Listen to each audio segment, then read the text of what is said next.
week. I know you and I go back over the stories of the press each week, but you were interested this week on the mainstream media and how they reported on the Trump Epstein client list debacle. Right. That's been interesting. I guess it was the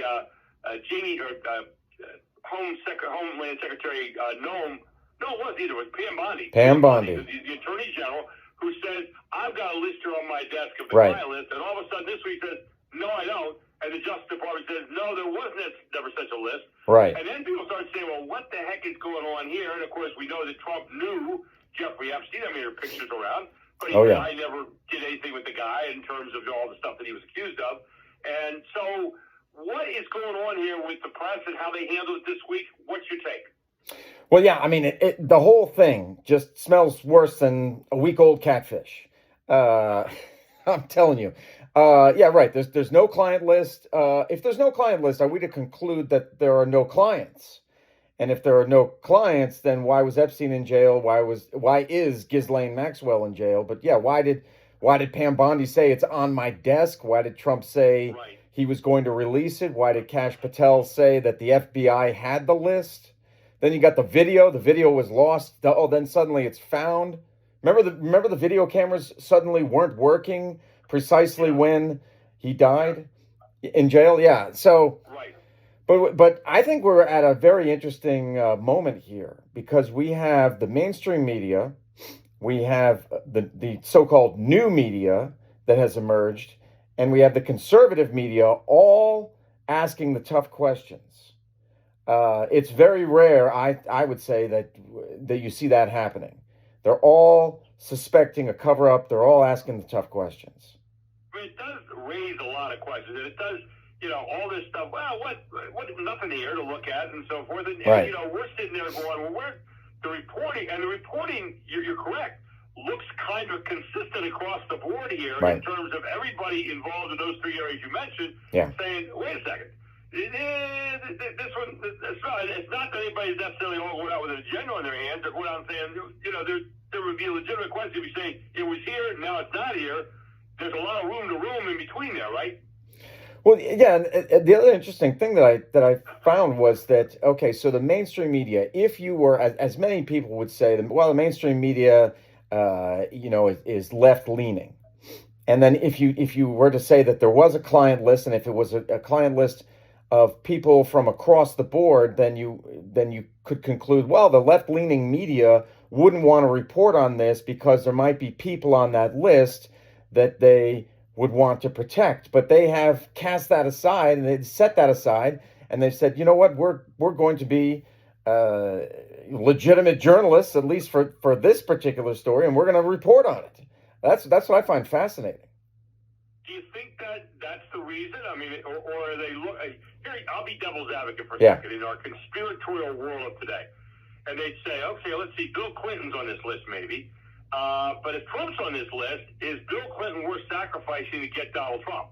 You could say that, right? I mean, if we were looking at it from the left-leaning side of things. Now, I'm not suggesting they are necessarily, but I'm saying in the conspiratorial world that we throw out there from time to time, that would be one way of looking at it. On the other side, you've got the conservative group who say, okay, well, we're exposed to Epstein and all these people are on the list, and Donald Trump said he would put it out there, and here's Pam Bondi says, there's the list on my table, and then all of a sudden it disappears. So he's letting us down right now by not following through with what he said he would do on this list, right? So you got the conspiratorial side and the other side, and then you have the middle of the road there, the new media you were talking about, who maybe says, well, we just want to know the answer. Come on. Sure. Am I looking at it from the right way there? I don't know. No, I think so. Yeah, the motivations may be different, but I think the overarching motivation also is money, because this is really hot right now. This is Trump. And it was a very interesting moment. I'm sure you saw it when he was having that cabinet meeting, and it kind of kicked all this off.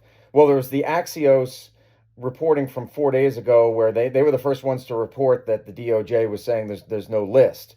But then there was a cabinet meeting with Trump, and the reporter asked Trump about it, and he says, why are you still talking about Jeffrey Epstein? It kind of reminded me of, isn't it like a Shakespearean thing? Methinks thou dost protest too much. Right. Yeah, so I think the overarching motivation is money because this is a hot issue and it's garnering so much attention that everybody's going to report on it. Everybody's going to pile on and report on it because they're just getting so many clicks, if you will. Um, I think that is really ultimately what it comes down to. Well, in the national tabloid kind of mentality we have in this country, the impulse buy, walking out of the store, seeing the headline, and buying the trashy paper or whatever it is, you're looking at this, you're saying the whole thing since Epstein came to the forefront here in the country was who else was involved, and it's Right. never been answered. Right. I mean, there have been a few names thrown around, and some people say, well, but the whole thing has kind of been hush hush. You think about it outside of Ghislaine Maxwell and him, that was it. I mean, nobody else, and of course the prince there in England who was associated with the pictures and stuff. Right. But bottom line is nobody has ever been held to account except for those two. Exactly. And it looks like there are a lot of other people with some money, with some position in the Power, world, who yeah. are kind of around this power, who are around this stuff, and yet, nothing to see here. So it has been a question that no one has ever really asked hard, and now all of a sudden, it looks like the question is getting asked, but again, in the bombastic way that the Trump administration threw it out there with Bondi saying, here it is, and it was like all of a sudden someone down the list said, wait a second, there's some people on here that maybe could hurt us or could be hurt who we are friendly with or whatever, that maybe we ought to put this thing to bed, and they're trying to put it to bed, and it's most awkward in the way it's going about it. Yeah, and this was one of the main things that Trump campaigned on. So Right. the MAGA crowd is very angry about that. It's a promise that has not been kept, and so they're like, whoa, wait a minute, you can't do that. You can't dangle that in front of us and then not deliver. Right. That's a bait and switch right there. So that's one of the overarching things. The other is that I think a lot of people thought, hey, this is indicative of, maybe this will finally be an example of the elites, the powerful, not getting away with it. They always get away with it. It's kind of like, in the past how the prostitutes used to get arrested, but the Johns got away with it. The people with the money got away with it. And this was going to be, we're finally going to hold these people accountable. And yet it slipped through the fingers, like sand. And now people can come back and say, oh, it's just like everybody else. Right. Nothing's really different. Right. I mean, you can hear it. So Yep. where does this story end, in your opinion? Where does this thing go in the long run? Well, I think that possibly there could be some leaking that's going to start. That there's going to be possibly some whistleblowers.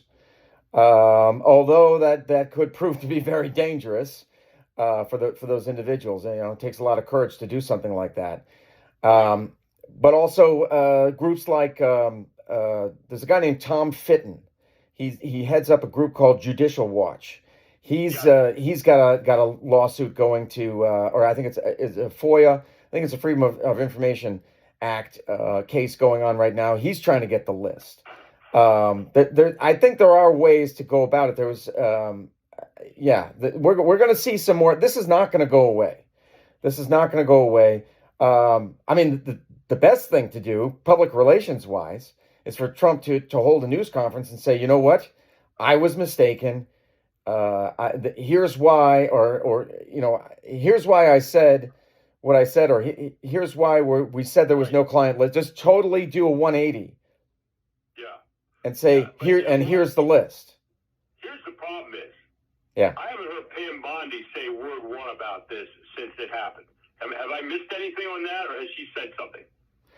Well, it was during that cabinet meeting. I think that possibly was the last time that she spoke publicly about it. When she said, "Yeah, I'll talk about it," Trump kind of tried to cut her off or whatever, and that may have been the last time. So that was what was that? That's the last time Monday. Referred to, and Trump basically came in and said, "Hey, you guys are still talking about this, are you?" Right. And she gets kind of shielded there a little bit, but I'm saying she has not said word two about this after saying word one, which is what kind of started this whole thing off. Correct. So I'm saying the next time she has to speak about it, it's going to be that's going to be newsworthy, because you either have to say, I was mistaken, which is tough to say because you made a big deal of bragging about the fact it was on your desk. Right. So you can't really do that. So what are you going to say? I can't wait to hear what the next part of this story is. If it is, if legitimately there is a list, and apparently she left no doubt there was. So final thoughts. Right. Yeah, she can't go into hiding. Pam Bondi cannot go into hiding. Somebody is gonna corner her, or she's gonna make a public appearance, and I just don't think that this is going to go away anytime soon. People were saying that, well, speculating, there's going to have to be a distraction created in order to get people's attention drawn elsewhere. But that aside, I just think it has legs. It's garnered people's attention. It stinks of a cover up, and so we'll just have to see what happens next. It doesn't look good, and at the end of the day, the Epstein story, it has never ended. It has never come to an end yet for people. No. Even though people, Epstein's dead and Maxwell's in prison, it has never really ended just yet for people, unless they wanted to put their head in the sand and say, "Oh, it's okay." Right. And, I'll be anxious to see to be continued, my friend. Right. So anyway, thanks so much for the apology, but not needed. I forgot to tell you last week that we were off on July 4th. So we ghosted each other's mutual ghosting. Yeah, but neither of us left anybody for 200 miles. So, forget that, right? We're okay. We're doing all right, Gary. Yeah, we're doing all right, buddy. Hey, have a great weekend, and I'll catch you next Friday, okay? Sounds great, Gary. Talk to you then. Thanks, Ted. All right, Take care. bye-bye. And don't forget to pick up a copy of Ted's book, Saving the Beast. Saving the Beast. Yeah, it's on Amazon, and Ted Czech, CZECH. You got it. And it's a really interesting book, so pick it up and check it out. We'll take a break. We'll come back with more here on the Gary Sutton Show. What do we have up next here, Mark? Mega merger. Mega merger?